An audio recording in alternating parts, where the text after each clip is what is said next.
Querido filho, querida filha, que bom, mais uma vez eu digo, ter você aqui no nosso santuário, você que veio celebrar conosco. Hoje a celebração da Epifania do Senhor, também encerramento do acampamento para as famílias desse ano de 2023. Que bom ter você nos acompanhando também pela TV Canção Nova. Saiba que todo momento é um momento, é a hora de Deus para a gente, sabe? Eu gosto daquela frase de Santo Agostinho que dizia que Deus está sempre passando e que ele tinha medo do Deus que passa, ou seja, ele tinha medo de perder a graça que Deus tinha para ele em cada momento. Então saiba, você que está aqui no santuário, você nos acompanhando em casa, Deus tem uma graça especial para a sua vida nesse momento, nessa celebração. E ela é única, ela não volta. Deus tem uma graça única, singular para a sua vida, para a sua família, nesse momento, nessa celebração.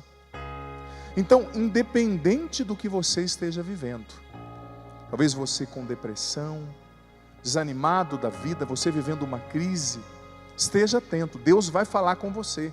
Esteja atento, Deus vai começar um processo de cura na sua vida. Às vezes a gente desmerece o agir de Deus, porque a gente não entende que Deus age de maneira processual. Eu quero vir ao acampamento e à missa e ser curado de todos os meus problemas, de uma vez só. Muito possivelmente você não vai sair daqui curado de todos os seus problemas, mas você vai sair daqui caminhando para a cura total de todos os seus problemas. Deus começa um processo, né? E se você não começa o processo com Deus, você não vai colher o fruto da cura total. Mas tenha certeza que Ele tem uma graça para você nessa missa, para você que está me ouvindo, para a sua família. E saiba que quando Deus começa a agir, Ele começa de maneira discreta. Ele só mostra a obra quando a obra está pronta. É que nem um mecânico amigo do meu pai. Meu pai sempre dizia, só questiona o trabalho dele depois que estiver pronto. Porque naquela época, os mais novos que não sabem o que é isso, né? Fusca, para as crianças que não sabem, era um carro, tá, gente? E tinha vela no motor. Vela não é vela que acende na missa, igual essa aqui não. A vela era um negócio que fazia parte da instalação elétrica do carro, ligada ali ao motor de arranque. Para quem não sabe também, depois o tio explica em outra oportunidade, né? Que hoje não tem mais, os carros são tudo de gestão eletrônica, né? Mas enfim, meu pai falava, não questiona, espera ele terminar, porque você fala, olha, tem que encaixar aquela vela ali, ele vai falar para você, mas eu ia fazer isso, é que não tinha dado tempo, mas eu ia fazer. Então meu pai falava, espera ele terminar o trabalho, depois você fala, está faltando a vela, ele não vai ter o que falar, né? Você desencaixou, deixou desencaixada a cabeça da vela no motor de arranque. E às vezes a gente quer dar pitaco na obra de Deus, né? Que nem eu queria dar o pitaco no trabalho do mecânico lá do meu pai. Mas Deus só mostra a obra quando ela está pronta. Eu não estou vendo, Padre, a restauração da minha família, eu não estou vendo a libertação da minha depressão, eu não estou vendo a cura de tal pessoa. Faça a sua parte, continue fazendo a sua parte, continue rezando, continue fazendo o que é certo, porque a parte de Deus Ele está fazendo, e Ele vai te mostrar quando a obra estiver pronta. Tenha fé, não tire os seus olhos de Deus, amém? Gente, hoje nós celebramos a Epifania. E a festa da Epifania é uma festa muito importante, porque ela revela um virar de chaves na história da salvação. Por quê? Porque existiam promessas para o povo judeu, para aqueles que eram descendentes de Abraão, que o Messias viria da linhagem de Abraão, ou seja, da descendência, e depois mais especificamente da descendência de Davi, para salvar o povo judeu. Então esse povo esperava essa promessa, mas Deus já mudou a lógica com o nascimento de Jesus. Por quê? Porque 3 reis magos, né, pagãos do Oriente, estima-se que um era da Babilônia, onde hoje é o Iraque, outro da região do Irã, outro ali mais da bacia, da região árabe ali, né, daquela bacia árabe, perto daquelas regiões, daqueles países ali que estão ali. Eles de longe viram a estrela e vieram, porque entenderam que aquela estrela apontava para o nascimento do Messias, o nascimento do rei dos judeus. Então esse fato mostra que a salvação que tinha sido prometida para os judeus não era só mais para os judeus. Olha só o que São Leão Magno disse no século V, no Sermo in Epifania Domini. São Leão Magno disse o seguinte, sobre esse evangelho, sobre essa festa. Vou falar um pouquinho dessa festa, e depois vou entrar na realidade, dessa solenidade, melhor dizendo, e depois vou entrar diretamente na realidade das famílias, à luz dessa liturgia. Olha o que disse São Leão Magno: a providência de Deus decidiu vir em socorro do mundo inteiro, do mundo perdido, e salvar todos os povos em Cristo. Os novos salvos, disse São Leão, formam agora a descendência de Abraão pela fé, e não mais pelo sangue nem pela origem. Ele diz: entrem, pois, todos os povos na família dos patriarcas e recebam a bênção da descendência de Abraão. Vamos aplaudir isso, gente, com força? Vamos aplaudir? Porque, veja bem, o que São Leão Magno está dizendo? Que todos os povos agora entrem, venham fazer parte das promessas de Deus feitas a Abraão. Mas isso não é mérito nosso, não é direito de sangue. Nós somos descendentes de Abraão pela fé. Nós nos tornamos herdeiros da promessa. Todos os povos que não eram o povo de Deus, não era o povo prometido. E olha só, a segunda leitura diz que os povos pagãos, ou seja, aqueles que não eram o povo de Deus, foram associados ao mesmo corpo de Cristo, que é a igreja, associados à mesma herança, a herança de Abraão, e às mesmas promessas feitas a Abraão. Isso mostra para mim e para você, eu pedi para você aplaudir, que Deus não é propriedade de ninguém. Deus se revela quem Ele quer, na hora que Ele quer, da forma que Ele quer.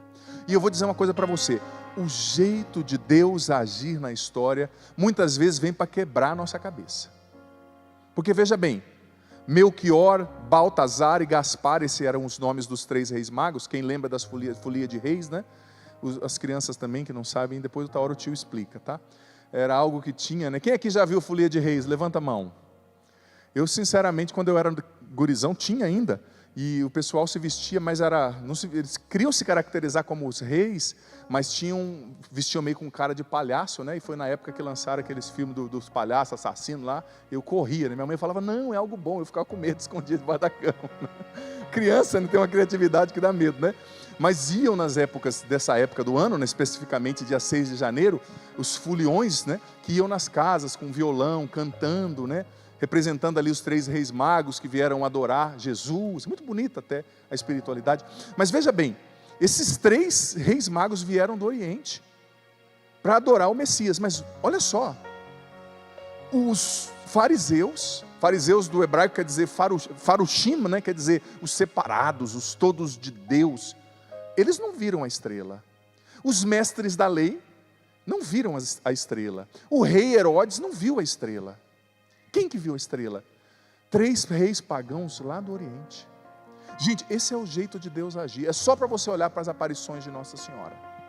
Nossa Senhora não apareceu com todo respeito, eu digo, a hierarquia da qual eu faço parte, né? Mas Nossa Senhora não apareceu a bispos, não apareceu a estudiosos da Bíblia, ela não apareceu a letrados, ela não apareceu para o chefe da família, o pai, a mãe, ela apareceu a crianças em Fátima.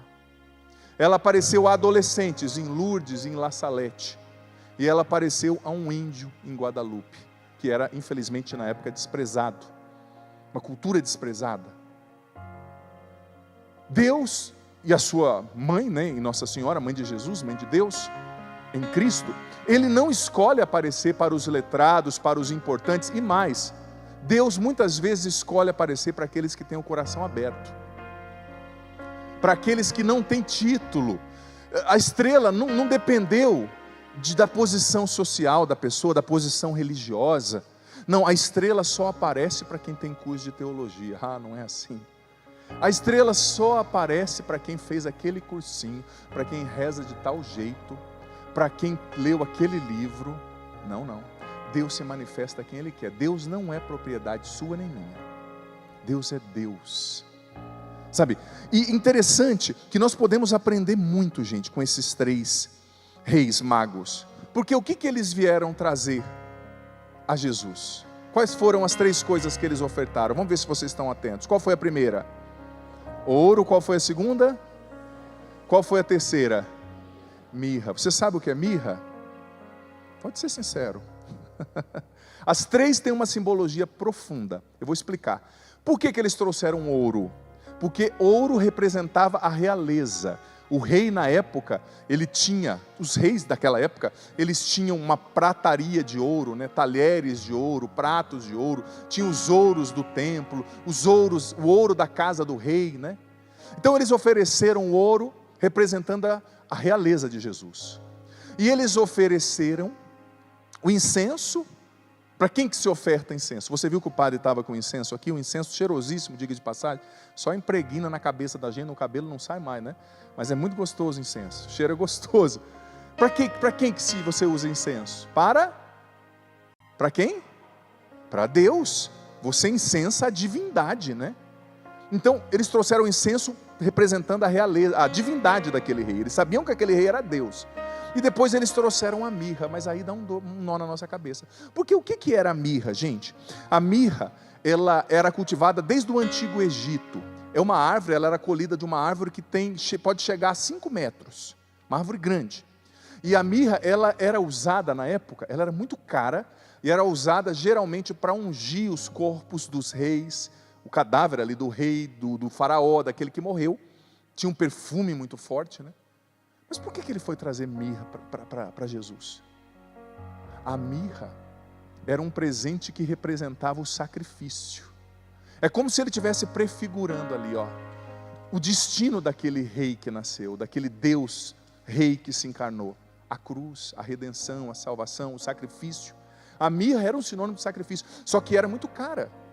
Você sabia que, eu estava fazendo um estudo hoje cedo, que o tanto de mirra que aquele rei trouxe, segundo estudiosos da época, né, historiadores da época, equivalia a 30 mil denários, o preço daquilo. 30 mil denários na época seria 100 anos de salário de um trabalhador. Você tem noção que é isso? Olha o tanto de mirra que eles trouxeram para Jesus. Não sei o que Nossa Senhora fez, né? Se ela foi vender na internet, né? Colocou no Mercado Livre, não sei, né? Uma coisa do gênero, na época não tinha, né? Mas veio muita mirra. Você sabe que a mirra é usada até hoje, eu não devia nem estar falando essas coisas aqui, porque vai ter gente atrás de mirra depois dessa missa. É usada para tratamento de rejuvenescimento.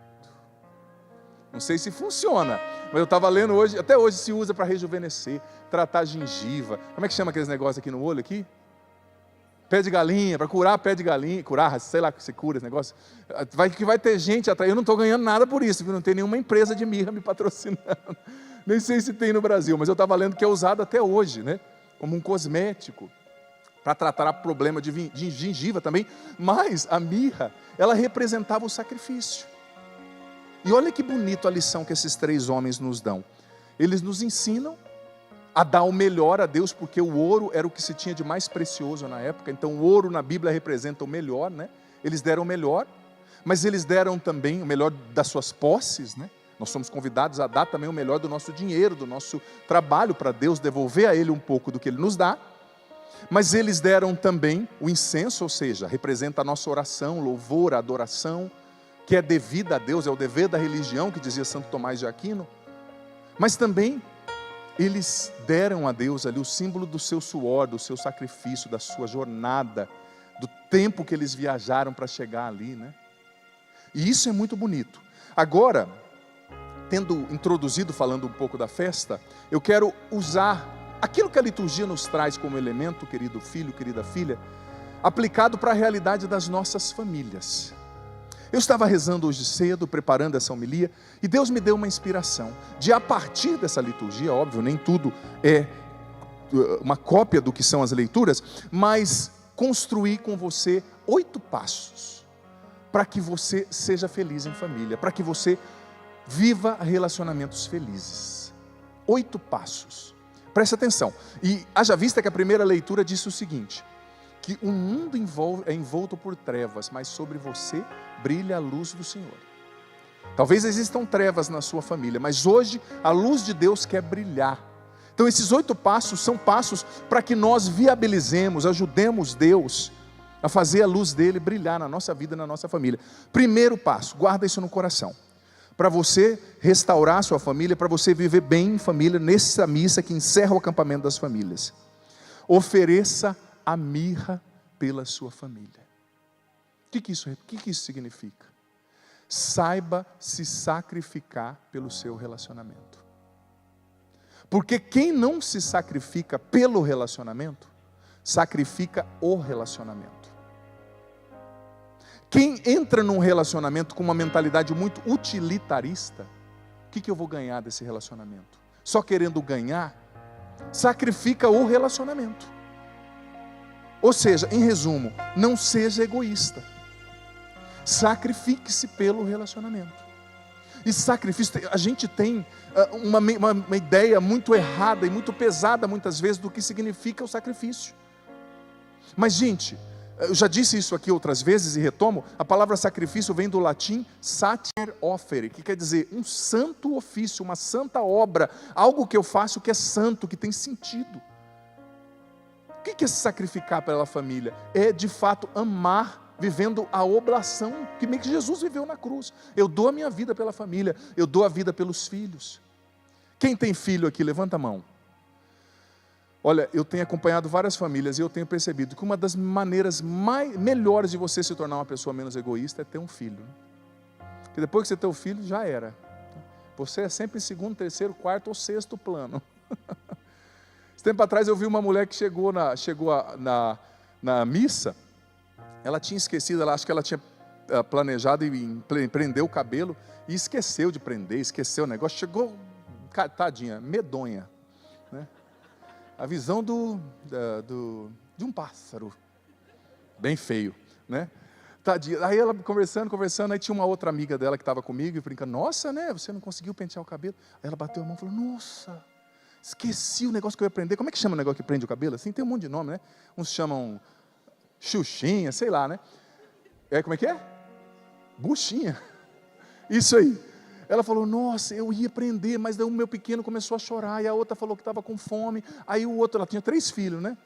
Aí eu nem lembrei, eu falei, meu amigo, ser mãe e pai é pedir para ser menos egoísta, né? Se for pai e mãe como manda o figurino, porque é uma doação, só que mesmo assim, tem pessoas que têm filho, mas não entendeu que é a hora de se sacrificar.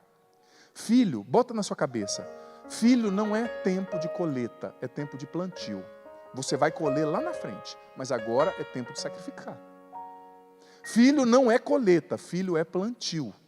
Você está plantando, e você não vai receber nada em troca, né?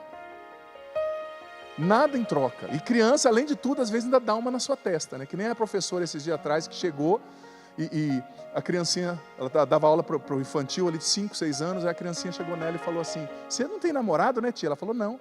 Ah, tadinha, que a senhora é muito feia, né? Criança fala o que vem na testa, né? Que vem na cabeça, né, melhor dizendo. Além de tudo, você está dando e de vez em quando a tua criança ainda vai olhar para você de manhã sem pentear o cabelo, vai fazer assim. Que é você? O que é você? Não, é a mamãe, calma, deixa eu pentear aqui, né? A juba. Filho é plantio, filho não é colheita, sabe? Então filho é sacrifício, é doação, é cruz. É lindo, mas é cruz. E olha só, eu peguei um texto muito bonito, tem um documento da igreja, do Pontifício Conselho para a Família, chamado Sexualidade Humana, Verdade e Significado. Lindo, eu aconselho os pais a lerem sobre tudo. No número 51, esse documento diz o seguinte, presta atenção, certas e graves carências ou desequilíbrios que se realizam por parte dos pais, presta atenção, por exemplo, a ausência da vida familiar de um deles ou de ambos, o desinteresse na educação dos filhos, a severidade excessiva, são capazes de causar nas crianças distúrbios emocionais e afetivos que podem marcá-las por toda a vida. É necessário que os pais encontrem tempo para estar com os filhos e entreter-se com eles e dialogar com eles.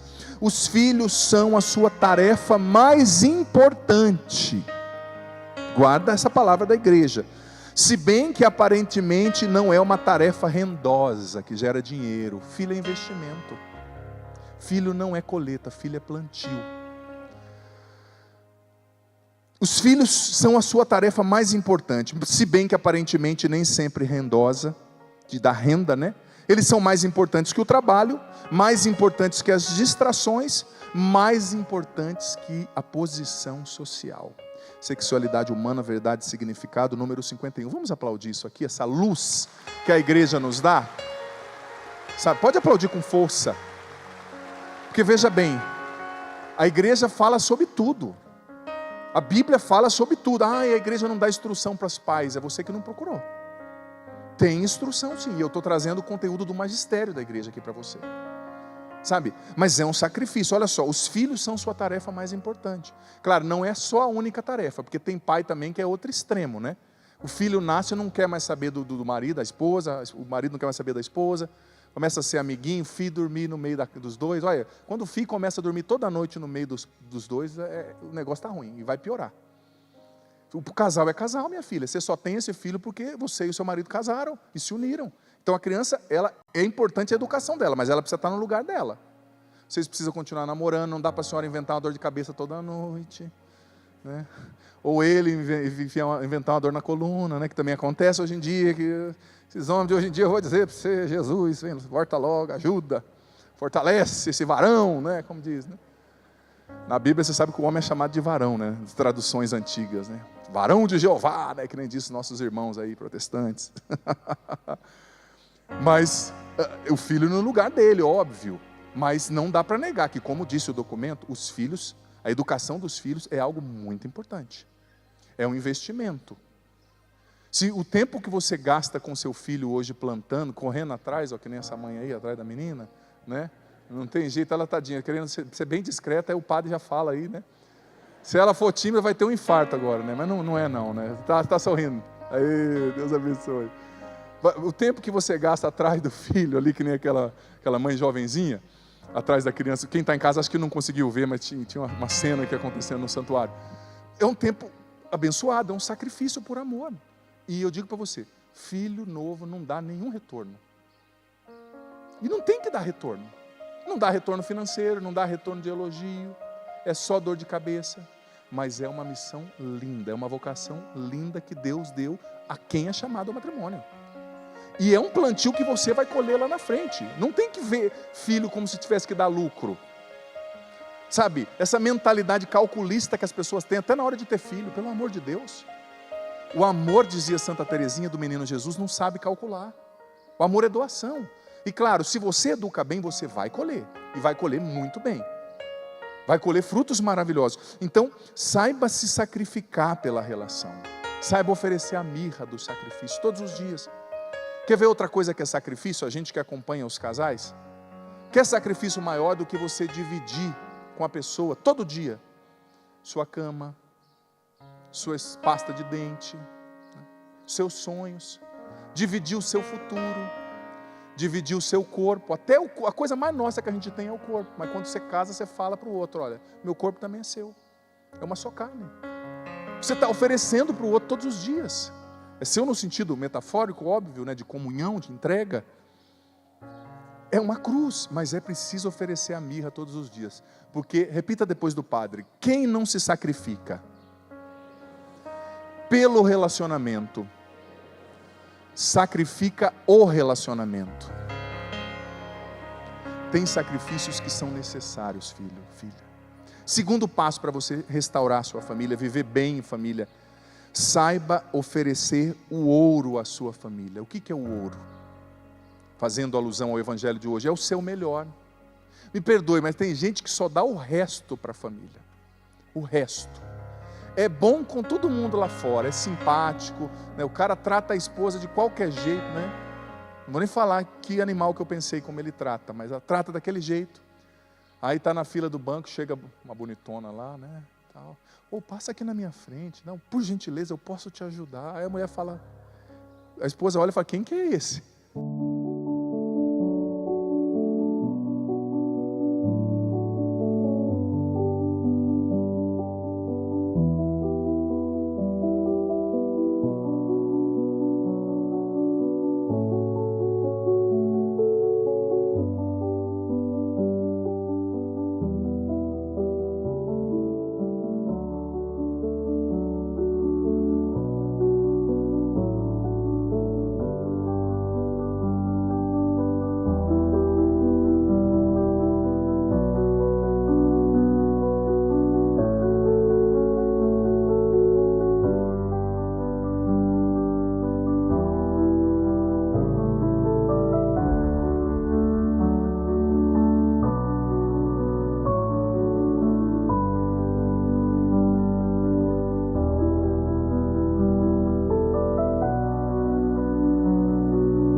É tal negócio, é que nem tem ambientes que você vai, né? Chega a senhorinha pedindo ajuda, ninguém atende. Chega uma bonitona, todo mundo, você, pois não. Ah, vontade de dar uma benção com a mão fechada na testa, né? Mas tem pessoas que não dão o melhor para a família. Chega alguém lá de fora, está sempre simpático. Chega uma mulher bonita, sempre dando atenção, mas a esposa que está se matando pelo marido todos os dias, cuidando dos filhos, limpando da casa, trata mal. A gente precisa aprender a dar o ouro para a nossa família, ou seja, o nosso melhor. O ouro é o que tinha de melhor. Dá o ouro do nosso tempo, dá o ouro dos nossos bens, do nosso dinheiro, investir nos filhos, no lazer, é tão importante se você pode, sabe? Investir, dá o ouro do seu humor, o seu melhor humor para a sua família. Agora tem gente que, me perdoe, vive de mau humor, sabe? Olha, essa pessoa está fazendo hora extra na terra, só pode. Tem gente que está sempre bravo, eu fico imaginando, né? Acorda bravo e fica bravo, o mosquito irrita, o vento irrita, o calor irrita, a chuva irrita, por que não vai passear de uma vez, né? Vai bem longe, não siga esse conselho, por favor. Mas você conhece alguém assim? Que tudo está ruim, sempre está de mau humor. Olha, você precisa dar o ouro do seu bom humor para sua família, para sua esposa. Ai, meu dia foi difícil. Tem gente que é tão egoísta, que acha que porque teve um dia difícil, tem o direito de estragar o dia de todo mundo que encontrar. Deixa de ser egoísta. Se o seu dia está ruim, como diz o Padre Jonas, nosso pai fundador, sempre nos ensinou, o problema é meu, mas o rosto é do outro. O outro não tem culpa. Eu preciso dar o meu ouro no meu sorriso, na minha atenção, na minha simpatia. E tem pai que espera que o filho haja como adulto. Ai, padre, meu filho de 3 anos não foi capaz de entender que eu peguei trânsito. Cheguei em casa sofrido. Estou triste porque o Corinthians perdeu. Rapaz, ele tem 3 anos, ele é criança, ele vai bagunçar mesmo. O adulto é você, ou você está agindo pior que ele. Tenha paciência, converse. Entre no mundo da criança, brinque. É o ouro, é o melhor. Continuando. Terceira dica, e essa é importante. Porque o que acontece? Eles ofereceram incenso. Incenso na Bíblia, como eu disse, é sinal de adoração e é sinal do reconhecimento da divindade. A terceira dica é: oferte o incenso na sua família. Ou seja, seja uma pessoa que honra a Deus e mostre isso para a sua família. Seja uma pessoa que adora a Deus, que prioriza o que é de Deus e mostre isso na sua casa. Mostre os frutos disso na sua casa. Não é para você ficar que nem um beato ou uma beata fugindo da família na igreja, porque tem gente também que usa a igreja como fuga. Tem reunião da escola, o pai nunca pode ir porque sempre está no grupo. Uai, meu amigo, você não é padre, você não é freira, vai cuidar do seu filho. Vai rezar quando der para rezar. É o tal negócio, quem está dentro quer entrar, quem está fora quer sair, né? É freira querendo casar, mulher casada querendo viver igual freira. Pelo amor de Deus, né? Tem gente, ai padre, eu casei, mas eu não gosto de intimidade com meu marido. Você é celibatária, minha filha? Faz parte, o sexo faz parte. As crianças tampam o ouvidinho por um momento aí, por gentileza, né? Faz parte também. Quando você jurou o casamento, você também jurou que ia viver essa entrega, né? Como diz esse dia, eu vi um pregador falando, já falei aqui, repito, que Deus fica muito triste quando o casal peca e faz sexo antes do casamento, cometendo o pecado da fornicação, né? Daí o pregador disse, mas ele fica mais triste ainda quando casa e não faz depois, né? Porque antes de casar é um fogo, depois, ai, não quero, ai, tô mal, ai, eu não tenho vontade. Para a cadeia, né? Visitar os presos, fazer um serviço de caridade, pelo menos, né? Mas para dizer que, olha gente, a igreja não pode ser uma fuga para você viver como se fosse um aleluiado. Você tem família, vá à igreja, reze, mas sua missão é a sua casa em primeiro lugar. Não é para abandonar a igreja não estou falando isso, mas para colocar as coisas nos lugares, no lugar, os pingos nos is. Então voltando, oferte o incenso, ou seja, busque a santidade com seriedade, seja santo. Porque quanto mais de Deus você for, melhor você vai ser para a sua família e para você mesmo. Quanto mais santo você for, mais a sua família vai ser feliz. Porque um santo de verdade, alguém que luta pela santidade, é um bom pai, é uma boa mãe, é um bom esposo, é paciente com os filhos, entende qual é a sua função, não fica querendo jogar em posição que não é sua, como eu usava a metáfora do futebol ontem. E guarde isso no seu coração. O segredo, quer saber qual é o segredo para um casal dar certo? Essa dica aqui vale todo esse acampamento. Quer saber sim ou não? Faz essa cara de expectativa assim, ó. assim como aquela vizinha, como quando aquela vizinha vem contar uma fofoca sem vergonha, você fica lá, não, eu não sou de ouvir, mas conta aí, né? Vamos ver. Sabe qual é o segredo para um casal dar certo e ser feliz? Ambos se apaixonarem por Jesus.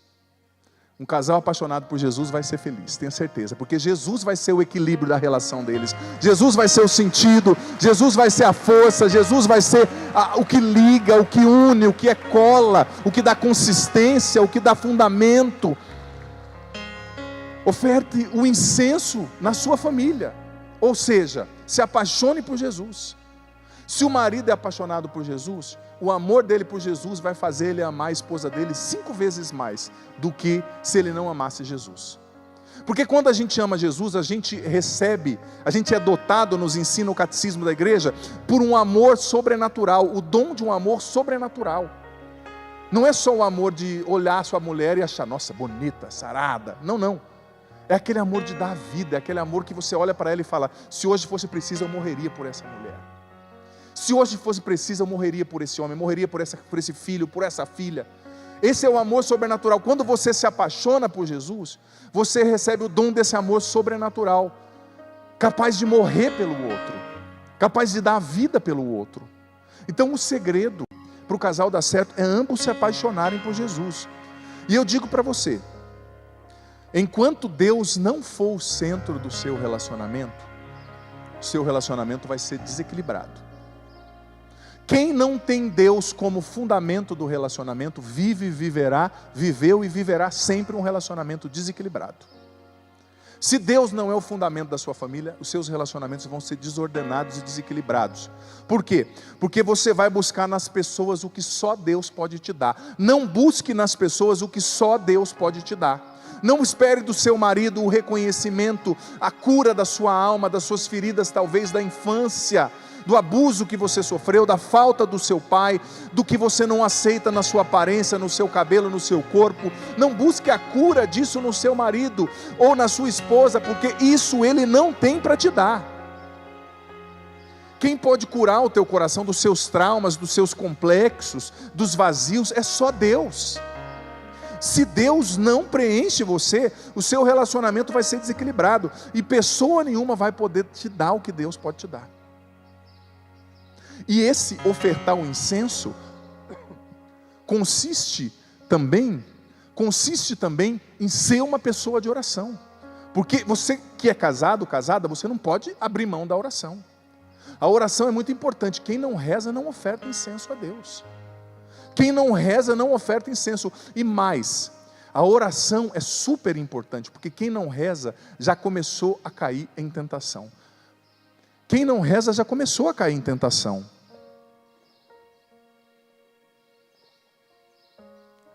Por exemplo, esses dias eu estava lendo uma catequese de São João Paulo II, sobre as catequeses da teologia do corpo.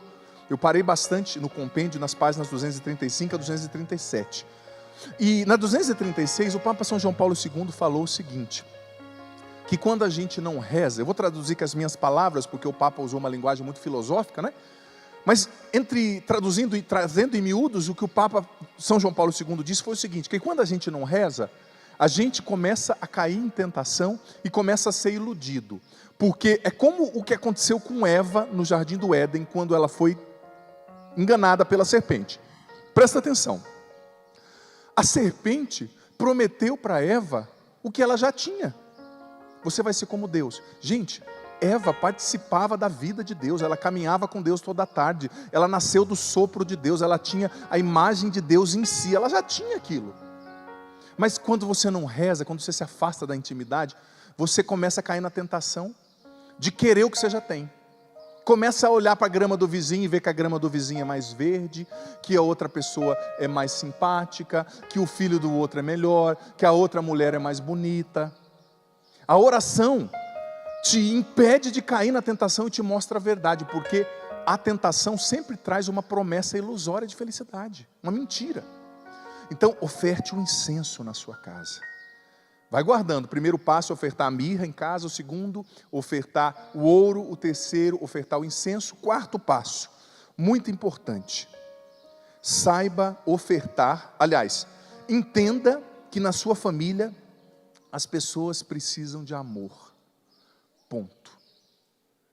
Esses 3 magos, eles andaram, gente, ou vieram de cavalo, naquela época não tinha metrô, não tinha avião, não tinha carro, mais de 2.000 quilômetros, quase 3.000 quilômetros eles andaram. Dependendo, um até quase 4, um deles, dependendo da região, pelo que se estima da região geográfica de onde ele veio. Isso é um gesto de amor ao rei que tinha nascido. E saiba que na família a gente precisa injetar amor. A gente precisa injetar amor. Eu estou usando muito para essas pregações aqui um livro que se chama 7 Princípios para um Casamento Dar Certo, né? Do John Gottman, que é um pesquisador, né, um psiquiatra da Universidade de Washington, no estado de... aquele último estado, eu não me lembro o nome de um dos estados dos Estados Unidos, divisa com o Canadá, que ele pesquisou, eu falei isso na sexta-feira e retomo hoje, casais por mais de 20 anos. Eles pagavam, por exemplo, davam uma ajuda para um casal passar uma noite lá na faculdade. E tinha uma casa mobiliada, montada, que era chamada Laboratório do Amor. Então lá eles conectavam eletrodos no coração, na cabeça do casal, e ficavam filmando eles quando eles estavam conversando, jantando. E os casais às vezes esqueciam e viviam a vida lá como se vive na casa mesmo, né? E eles coletaram dados por 20 anos e cruzaram esses dados.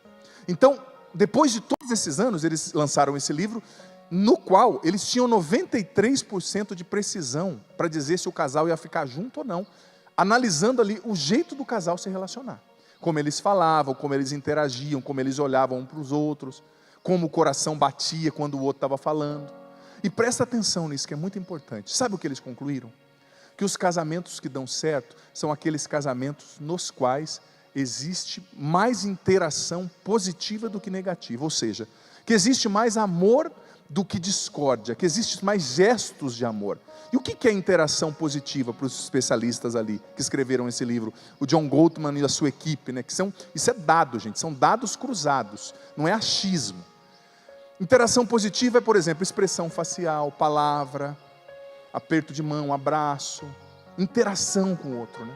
Por exemplo, uma interação positiva. A sua esposa está falando, nossa, meu pai morreu faz 5 anos, hoje eu estou meio triste, né? Aí o marido olhava assim para ela e falava, meu amor, estou aqui, colocava a mão na mão dela, interação positiva. E às vezes a mulher falava a mesma coisa, olha, meu pai morreu, eu estou triste, o marido no celular, sim, tá. Mas como é que é? Tal. Nem olhando. Então eles concluíram que para o casamento dar certo, para cada interação negativa tinha que ter 5 interações positivas. Senão o casamento ia acabar. E eles faziam lá entre eles e diziam, esse casamento vai durar 3 anos. 2 anos e meio o casamento acabava. Porque eles estudaram. E eles entenderam que precisa ter interação positiva. O que é interação positiva? O outro precisa se sentir em casa com você, precisa se sentir seguro, precisa se sentir acolhido, precisa se sentir especial. Porque eles concluíram que ninguém aguenta viver sob pressão. Você percebeu quando que você está estressado, que o seu cérebro libera o cortisol, você está agitado, né? Ninguém consegue viver assim nesse clima de tensão. É desumano, a pessoa não consegue. Se ela não se sente acolhida pelo esposo ou pela esposa, ela não vai conseguir por muito tempo. Então, o que é preciso fazer? Injetar amor. Injetar interação positiva. Ou seja, o que é uma interação positiva? É um cuidado com o outro. É um beijo de manhã na testa ou na boca, que seja. Não vou descrever mais. É um presente que você dá. É uma atenção que você dá. É o pegar na mão, passar na mão assim, na mão do outro, quando o outro está falando. É o fazer um carinho, né, um cafuné. É o mandar uma mensagem. É o cuidar da família do outro. É o fazer algo que para o outro você sabe que é importante. São interações positivas. E se não tem isso, gente, saiba que o corpo fala. Se você está sempre tenso e não à vontade do lado do outro, vai dar ruim. E eles diziam que o casal precisam descobrir. Eu traduzi assim, né, como apreciar, era outra palavra. O casal precisa descobrir a arte do apreciar, né? O que é apreciar no português? Eu gosto tanto dessa palavra, prefixo a mais preciar. O que é apreciar? É dar preço, é dar valor, né? O que é apreciar a sua esposa? É olhar para ela e admirar, é falar, nossa, teu cabelo está tão bonito, talvez você está até profetizando, não está tão ainda, né? Mas vai ficar um dia, né? É dizer... olha, que bom estar aqui com você. Ela sabe, nós homens, nós falamos muito nisso, porque para muitos homens, mulheres, entendam, não estou generalizando, mas a nossa cabeça funciona assim, eu estou aqui com ela, se eu não gostasse dela, eu estava com outra. Então a gente pensa assim, né? que eu tenho que ficar falando para essa mulher? Se eu não gostasse dela, eu estava com a vizinha, pô. Eu estou aqui já com ela. Deixa eu assistir meu futebol aqui. Deixa eu ver o Corinthians perder de novo, tranquilo, né? Tá. Mas para a mulher, né? E isso é provado cientificamente. É mais até importante do que para nós, homens. O elogio, a validação, o apreciar. Mas para ambos os lados é importante, óbvio. Mas isso aqui, cientificamente, eles mesmos concluíram que para a mulher é mais importante ainda. A validação, o apreciar. Então não economize no amor, não seja mesquinho no amor. Quinto passo, isso está implícito nesse que eu acabei de dizer, saiba motivar o outro. O que esses especialistas descobriram, gente, nesse livro? Que o ser humano é movido à motivação. E que se você ficar do lado de uma pessoa que te desmotiva 24 horas por dia, é impossível você sobreviver de maneira sã, psicológica e afetivamente. Sabe? Esses dias eu vi um vídeo na internet que eu falei, esse cara tem que levar uma coça. O cara chegou sem nada na mão assim para a esposa e falou assim, uma flor para a mulher mais bonita do mundo. Aí a mulher abriu um sorriso, né? Falou, ai, que bom, cadê a flor? Ele olhou para ele e falou, cadê a mulher mais bonita do mundo? Falei, aquele morreu. Aquele naquela noite ele não sobreviveu, né? Mas aí você via na cara, claro, foi ali uma piada, não sei se eles combinaram, talvez foi até combinado nesses videozinhos de internet entre os dois, mas eu acho que não foi porque você via a cara de desânimo no olho da mulher, no rosto da mulher, né? Os olhos de desânimo, a expressão de desânimo. Às vezes você está desanimando a pessoa, é preciso saber motivar, gente. Tem que motivar o seu esposo, porque amar é querer fazer o outro crescer, é querer fazer o outro progredir. Motive-o no trabalho dele, motive-o na missão dela, motive-a como mãe, como pai, motive-a para estudar, para ele aprender mais. A motivação é importante. Sexto passo. Eu estou ficando com pouco tempo, mas eu vou tentar concluir aqui. Esse é um passo que daria para fazer uma pregação inteira sobre ele. Não tenha preguiça relacional. Já preguei isso aqui numa missa das famílias, uma segunda tarde aqui, e retomo. O que é a preguiça relacional? Diziam esses especialistas do livro que eu citei. É aquela pessoa que acha que já está garantido. Não, já casei, meu marido está aqui, eu posso ficar parecendo aqui o boneco assassino quando ele chega em casa, que está bom. Não preciso mais me arrumar para ele, não preciso mais passar batom, não preciso mais nem escovar o dente com bafo, matando o infeliz, né? O marido também, pelo amor de Deus, né? Não é só a mulher não, viu, marido? Cria vergonha nessa sua cara, porque ela não merece essa barba toda desgranhada, como diz lá no Nordeste, né? Se você quer ter barba, cuida dessa barba, porque a sua esposa não é obrigada a ficar procurando no meio da floresta onde está a sua boca na hora de te beijar, né? Cuida dessa barba. É a preguiça relacional. A pessoa acha que está garantida, aí não se cuida mais, aí não surpreende o outro, né? É a zona de conforto no relacionamento. O relacionamento você tem que surpreender o outro, você tem que querer, sabe, ser presença para o outro, você tem que querer fazer bem para o outro, você tem que querer surpreendê-lo, sair da zona de conforto. Você se arruma para o seu marido? Não arruma para o marido, na hora que vai na festa com as amigas, você arruma para as mulheres ver a sua bolsa bonita. Ué, você tem que se arrumar para aquele com quem você casou, não para suas amigas, que fica reparando em tudo e vai falar mesmo de qualquer jeito, viu? Conclua que isso vai acontecer, né? Mas fuja da zona de conforto. Sétimo passo, isso aqui é importante, fruto de uma outra pesquisa que o padre leu, um pesquisador chamado Walter Keltner, da Universidade da Califórnia, ele disse o seguinte: para um relacionamento dar certo, você precisa aprender a tornar o seu relacionamento leve. Ou seja, não briga por tudo. Precisa ser leve. Não é para brigar por tudo. Você não pode levar tudo tão a sério. É preciso ter bom humor. É preciso não brigar por tudo. Tem gente que briga por tudo. Aquela esposa detalhista, aquele esposo chato, onde já se viu, mas o cachinho do meio do cabelo do menino está bagunçado. Que se exploda o cachinho do meio. O importante é vocês serem felizes. Não levar tudo tão a sério, tornar mais leve a relação. Isso é fruto de pesquisa também, gente. Sabe? E último passo, eu não vou falar muito, que eu já falei dele um pouco. Isso também é fruto das pesquisas. Saiba que para um casal, sexo é importante. Crianças, fecham o ouvido um minutinho aí. O sexo é importante. Os especialistas concluíram isso. Porque quando o casal começa a ficar muito amigão, né? Você começa a chamar a outra de mãe. Como é que na hora do vamos ver você vai ter coragem pensando na sua mãe, meu amigo? Pelo amor de Deus, isso é contrassenso, né? Quando eu vejo o esposo chamando a esposa de mãe, eu falo, vai dar ruim, hein? Vai dar ruim. Eu não teria coragem, não. Na hora eu travaria, falando, não, deixa pra lá. Também que eu já sou padre mesmo, não passo por essas coisas, né? O pai, imagina, chamar o marido de pai, com todo respeito, mas ó, Tem que namorar, meu amigo. Tem que namorar. Minha filha, você é casado, você não é freira. A senhora não é celibatária. Ai, padre, sabe o que é? Eu não gosto. Está ruim? Conversa sobre isso. Veja o que está ruim. Acerta os ponteiros, porque é uma dimensão importante do relacionamento. Não deixe os filhos separarem vocês. E está escrito na Bíblia, não vos negueis uns aos outros, né? Na relação, na intimidade.